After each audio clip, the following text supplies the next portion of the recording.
പിതാവിൻ്റെയും പുത്രൻ്റെയും പരിശുദ്ധാത്മാവിൻ്റെയും നാമത്തിൽ ആമേൻ. എൻ്റെ പ്രിയപ്പെട്ടവരെ, ഇന്ന് മാർച്ച് 14 ശനിയാഴ്ച. അമ്മേ പരിശുദ്ധ അമ്മേ, അമ്മേ പരിശുദ്ധ ദൈവമാതാവേ, കൃപാസനത്തിലൂടെ ഞങ്ങൾക്കും ഞങ്ങളുടെ ദേശത്തിനും അമ്മ മധ്യസ്ഥം തേടി തന്ന എല്ലാ അനുഗ്രഹങ്ങൾക്കും കൃപകൾക്കും ഞങ്ങളിപ്പോൾ ഹൃദയം നിറഞ്ഞ നന്ദി പറയുന്നു. അമ്മേ പരിശുദ്ധമ്മേ ദൈവമാതാവേ, 2004 ഡിസംബർ 7 ഉച്ചകഴിഞ്ഞ് 2:30 കൃപാസനത്തിൽ സംഭവിച്ച അമ്മയുടെ പ്രത്യക്ഷപ്പെടലിനെ കുറിച്ച് തിരുസഭയ്ക്ക് സമർപ്പിച്ചിരിക്കുന്ന പഠനരേഖകളുടെ മേൽ സഭാത്മകമായ പഠനം ആരംഭിക്കുവാൻ ഞങ്ങൾ പ്രാർത്ഥിക്കുന്നു. അമ്മേ പരിശുദ്ധമേ, ഭൂസ്വർലോകങ്ങളുടെ രാജ്ഞിയായ അങ്ങേയ്ക്ക് ഭൗമസംരക്ഷണത്തിനായി പ്രപഞ്ചപ്രകൃതിയെ തന്നെ തിരുസഭ പ്രതിഷ്ഠിക്കുവാൻ ഈ പ്രത്യക്ഷീകരണം വഴി ഇടയാക്കണമേ. പരിശുദ്ധമേ, ജപമാല മാതാവേ, സകല കൃപാസനം പ്രാർത്ഥനയോടും ചേർത്ത് ഞങ്ങളിപ്പോൾ പ്രാർത്ഥിക്കുന്ന ഈ കുടുംബത്തിന്റെ പ്രത്യേക നിയോഗം പറ മക്കളെ.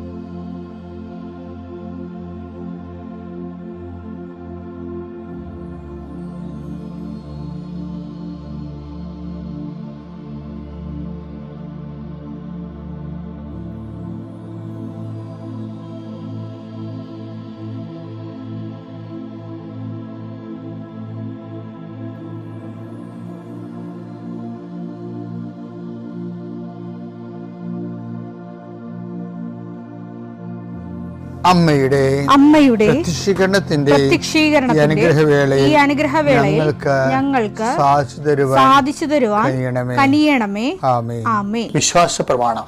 സർവശക്തനായ പിതാവും ആകാശത്തിന്റെയും ഭൂമിയുടെയും സൃഷ്ടാവുമായ ദൈവത്തിൽ ഞാൻ വിശ്വസിക്കുന്നു. അവിടുത്തെ ഏകപുത്രനും ഞങ്ങളുടെ കർത്താവുമായ ഈശോമിശിഹായിലും ഞാൻ വിശ്വസിക്കുന്നു. ഈ പുത്രൻ പരിശുദ്ധാത്മാവിനാൽ ഗർഭസ്ഥനായി കന്യകാമറിയത്തിൽ നിന്ന് പിറന്ന് പൊന്തിയോസ് പീലാത്തോസിന്റെ കാലത്ത് പീഡകൾ സഹിച്ച് കുരിശിൽ തറയ്ക്കപ്പെട്ട് മരിച്ച് അടക്കപ്പെട്ട് പാതാളങ്ങളിൽ ഇറങ്ങി മരിച്ചവരുടെ ഇടയിൽ നിന്ന് 3-ാം നാൾ ഉയർത്ത് സ്വർഗത്തിലേക്ക് എഴുന്നള്ളി സർവശക്തിയുള്ള പിതാവായ ദൈവത്തിന്റെ വലതുഭാഗത്തിരിക്കുന്നു.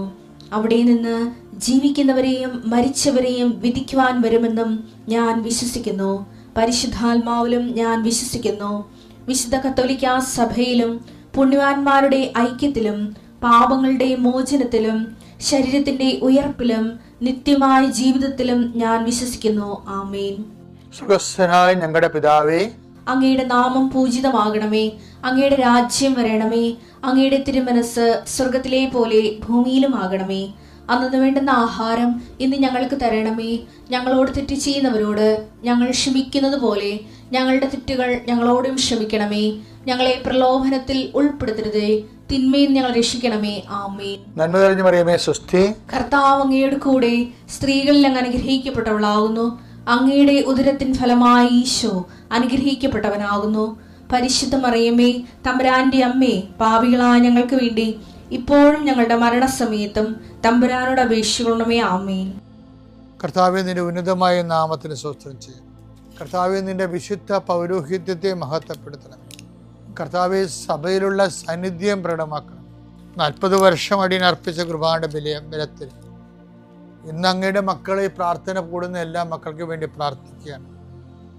കർത്താവെ, മനസ്സ് വേദനിക്കുന്ന എല്ലാ വിഷയങ്ങളും, അവരുടെ മനസ്സ് വേദനിപ്പിക്കുന്ന എല്ലാ വ്യക്തികളും ഇപ്പോഴും ഈശോയുടെ നാമം നിർവീര്യമാകട്ടെ.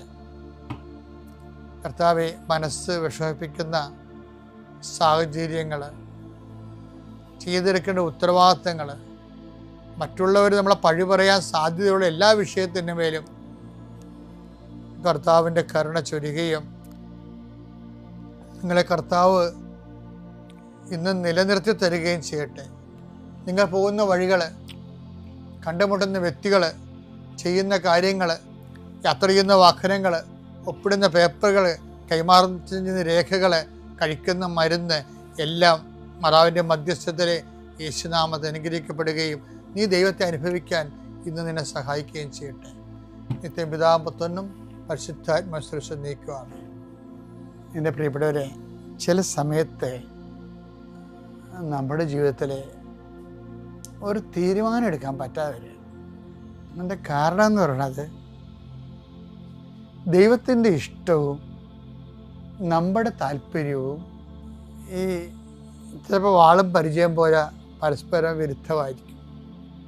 വാള് വെട്ടാനും പരിചയം തടയാനുമാണല്ലേ. അത് ഒരുപോലെ തന്നെ നമുക്ക് നമ്മുടെ ജീവിതത്തിൽ ഇതുപോലെയുള്ള വിരുദ്ധമായ ആശയങ്ങൾ, ദൈവത്തിൻ്റെ മനസ്സൊന്ന്, നമ്മൾ നേരെ എതിരാണ്. അപ്പം അങ്ങനെ വരുമ്പോൾ എന്തു ചെയ്യും നമ്മൾ? അത് ഞാൻ എന്താ പറയാൻ കാര്യം അറിയാം. കഴിഞ്ഞ ദിവസങ്ങളിലൊക്കെ നമ്മൾ ഈ താബോർ മല കണ്ടില്ലേ? താബോർ മല കണ്ടപ്പോൾ താബോർ മല എന്താ സംഭവിക്കണത്? നമ്മൾ കണ്ടതാ. എന്നാൽ ഞാൻ ജസ്റ്റ് ഓർപ്പിക്കുക. കർത്താവ് താബോർ മലയിൽ വന്നപ്പോൾ യാക്കോബ് യോഹന്നാൻ പത്രോസിനെ കൂട്ടിക്കൊണ്ട് മുകളിൽ പോയി. കർത്താവ് പ്രാർത്ഥിക്കുമ്പോൾ അവൻ രൂപാന്തരപ്പെട്ടു. ദൈവിക രൂപം, യഥാർത്ഥ ദൈവിക രൂപം അപ്പോസ്തലന്മാർ കണ്ടു. അപ്പോസ്തലന്മാർ പറഞ്ഞെന്താണ്? അവർ പരിഭ്രമിച്ചു പോയി, വിസ്മയിച്ചു പോയി പറഞ്ഞു, ഞങ്ങൾ 17:4 പത്രോസ് യേശുവിനോട് പറഞ്ഞു, കർത്താവേ നാം ഇവിടെ ആയിരിക്കുന്നത് നല്ലതാണ്. നിനക്ക് സമ്മതമാണെങ്കിൽ ഞങ്ങളിവിടെ 3 കൂടാരങ്ങൾ ഉണ്ടാക്കാം. ഒന്ന് നിനക്ക്, ഒന്ന് മോശയ്ക്ക്, ഒന്ന് ഏലിയാവിന്. എന്ത് പറയാനാണിത്? കാര്യം എന്താ പ്രശ്നം? ഇതൊന്നും കേൾക്കാനുള്ള മാനസികാവസ്ഥയിലല്ല. സ്വന്തം കൂടാരം തന്നെ, ഭൂമിയിലെ കൂടാരം പൊളിക്കാനാണ് മുകളിൽ നിന്ന് ഓർഡർ വന്നിരിക്കുന്നത്. അത് ഇവർക്ക് അറിയത്തില്ലല്ലേ. കർത്താവിൻ്റെ ഭൂമിയിലെ കൂടാരം പൊളിച്ച് നീക്കപ്പെടാൻ പോവുകയാണ്. അതിൻ്റെ ഓർഡറാണ് മുകളിൽ നിന്ന് വന്നിരിക്കുന്നത്. മോശെ ഏലിയായി അവനോട് പറഞ്ഞു, കൂടാരം പൊളിക്കാൻ സമയമായി കേട്ടാന്ന് പറഞ്ഞു. അതറിയണമെങ്കിലേ നിങ്ങൾ ആ 9:30 വായിക്കണം. ഈ താബോറിൻ്റെ സംഭവത്തെക്കുറിച്ച് റിപ്പോർട്ട് ചെയ്യുമ്പോൾ ലൂക്കാത് കാര്യം പറയുന്നുണ്ട്. 9:30-31 വായിച്ചു ലൂക്കാട് സുവിശേഷം. അപ്പോൾ രണ്ടുപേർ മോശയും ഏലിയായും അവനോട് സംസാരിച്ചു കൊണ്ടിരുന്നു. അവർ മഹത്വത്തോടെ കാണപ്പെട്ടു. എന്താണ് സംസാരിച്ചത് നോക്കിയേ? അവർ മഹത്വത്തോടെ കാണിക്കപ്പെട്ട അടുത്ത് തന്നെ ജെറുസലേമിൽ പൂർത്തിയാകേണ്ട അവന്റെ കടന്നുപോകലിനെ കുറിച്ചാണ്, അവന്റെ മരണത്തെ കുറിച്ചാണ് സംസാരിച്ചത്. അപ്പൊ മനസ്സിലായില്ലേ? അവന്റെ കൂടാരം ഭൂമിയിൽ നിന്ന് പൊളിച്ചു മാറ്റപ്പെടുന്നതിനെ കുറിച്ചാണ് സംസാരിച്ചത്. അവന്റെ മരണത്തെക്കുറിച്ച് സംസാരിക്കുന്നതിന് ബൈബിൾ ഉപയോഗിക്കുന്ന വാക്കാണ് കൂടാരം എന്ന്. കാര്യം അവരുടെ ജീവിതമായിരുന്നല്ല. അതിന്റെ പശ്ചാത്തലത്തിൽ ഒരു മനുഷ്യൻ മരിക്കുമ്പോൾ അവൻ്റെ കൂടാരം പൊളിക്കുന്നു എന്നുള്ള സ്വയം അറിയണമെങ്കിലേ ഐസയ്യാ 38:12 വായിച്ച്. ആട്ടിടയന്റെ കൂടാരം പോലെ എന്റെ ഭവനം എന്നിൽ നിന്ന് പറിച്ചു മാറ്റിയിരിക്കുന്നു. ഈശോയുടെ ഭവനം, ഈശോയുടെ ഭൂമിയിലെ ജീവിതം പറിച്ചു മാറ്റുന്നു. നെയ്ത്തുകാരനെ പോലെ എന്റെ ജീവിതം ഞാൻ ചുരുട്ടിയിരിക്കുന്നു. എല്ലാം അവസാനിപ്പിക്കുന്നു. നെയ്ത്ത് അവസാനിപ്പിച്ച് ചുരുട്ടുകയാണ്.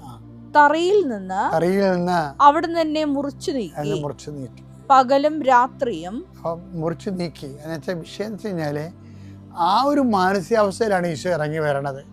ഈശോ താബോറിലുള്ളത്. ഈശോയുടെ കൂടാരം തന്നെ ഈശോയ്ക്ക് പിതാവിൻ്റെ പക്കലേക്ക് പോകാൻ സമയമായി. കർത്താവിൻ്റെ ഭൂമിയിലെ കൂടാരം പൊളിച്ചു മാറ്റപ്പെടുകയും പാവ് വിച്ഛേദിക്കപ്പെടുകയും ചെയ്യുന്നു. ആ സമയത്താണ് ഇവിടെ കുറേ അണ്ണന്മാർ പറയണത്, ഞങ്ങൾ 3 കൂടാരം ഇവിടെ ഉണ്ടാക്കാമെന്ന്. അപ്പോൾ മനുഷ്യൻ്റെ ആഗ്രഹവും ദൈവിക നിയോഗവും തമ്മിൽ ശരിക്കും അങ്ങ് കയറി കടിക്കുന്നുണ്ട്. നടക്കത്തില്ല, വിരുദ്ധമായിപ്പോയി. അങ്ങനെ വിരുദ്ധമായി കഴിഞ്ഞാൽ എന്ത് ചെയ്യും? നമ്മുടെ ദൈവത്തിൻ്റെ ഇഷ്ടം ഒന്ന്, നമ്മളുടെ ഇഷ്ടം വേറെ ഒന്ന്. അങ്ങനെ എപ്പോഴും സംഭവിക്കും. ഞാൻ ഇന്നലെ ഒരു മരിപ്പിന് പോയി.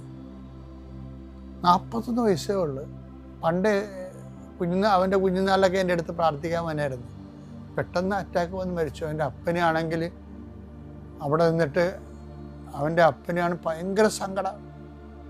അദ്ദേഹം ഇങ്ങനെ ദുഃഖം കടിച്ച് അമർത്താൻ പറ്റാതെ ഇങ്ങനെ ആംഗ്യമൊക്കെ കാണിച്ചുകൊണ്ടിരിക്കുകയാണ്, ചൂണ്ടിക്കാണിക്കണം. എന്ത് പറ്റി, തന്നെത്താൻ തന്നെ ചോദിക്കണേ. വല്ലാത്തൊരു സീനായിപ്പോയി. ഞാൻ പിന്നെ അദ്ദേഹത്തെ പോയി സാന്ത്വനപ്പെടുത്തി. എന്നാലും അദ്ദേഹത്തിന് വയസ്സുണ്ട്. ഈ 40 വയസ്സിലെ മകൻ്റെ മരണം എങ്ങനെ സഹിക്കാം? അപ്പം ദൈവഹിതം ഒന്ന് വരുമ്പോൾ നമ്മുടെ ഇഷ്ടം വേറെ ആയിട്ട് തമ്മിലും ഒക്കെ പൊരുത്തപ്പെടുത്തില്ല. അപ്പം അങ്ങനെ പൊരുത്തപ്പെടാതെ ജീവിതത്തിൽ വരും. അങ്ങനെ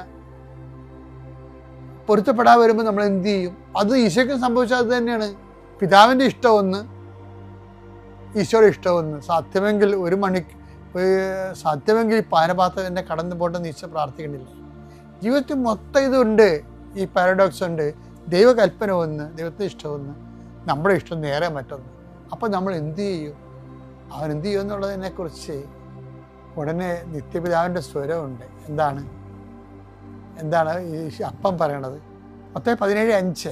അവൻ സംസാരിച്ചുകൊണ്ടിരിക്കുമ്പോൾ ശോഭയേറിയ ഒരു മേഘം വന്ന് അവരെ ആവരണം ചെയ്തു. മേഘത്തിൽ നിന്ന് ഇങ്ങനെയൊരു സ്വരമുണ്ടായി, ഇവൻ എന്റെ പ്രിയപുത്രൻ, ഇവനിൽ ഞാൻ പ്രസാദിച്ചിരിക്കുന്നു, ഇവന്റെ വാക്ക് ശ്രവിക്കുവിൻ. അതാണ് വിഷയം.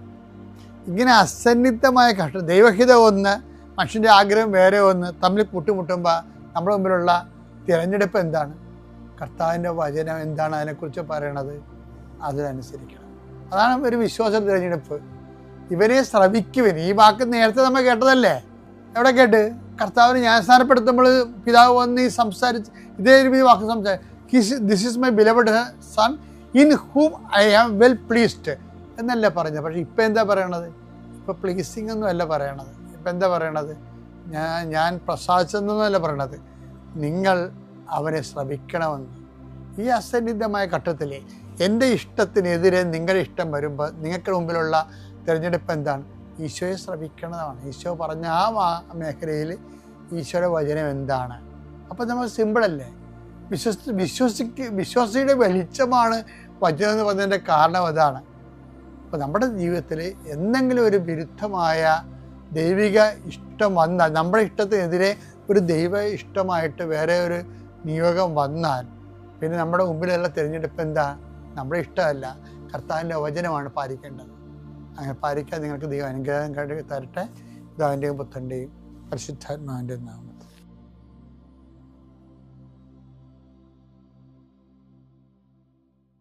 അത്യപൂർവ ദൈവാനുഭവങ്ങൾ ഇനി നിങ്ങൾക്കും സ്വന്തം. ഈ യൂട്യൂബ് ചാനൽ ഇതുവരെ സബ്സ്ക്രൈബ് ചെയ്തിട്ടില്ലെങ്കിൽ ഇപ്പോൾ തന്നെ സബ്സ്ക്രൈബ് ചെയ്യുക. ഈ വീഡിയോ ഇപ്പോൾ തന്നെ നിങ്ങളുടെ സുഹൃത്തുക്കൾക്ക് ഷെയർ ചെയ്തുകൊണ്ട് കർത്താവിൻ്റെ പ്രേക്ഷിതരാകുക.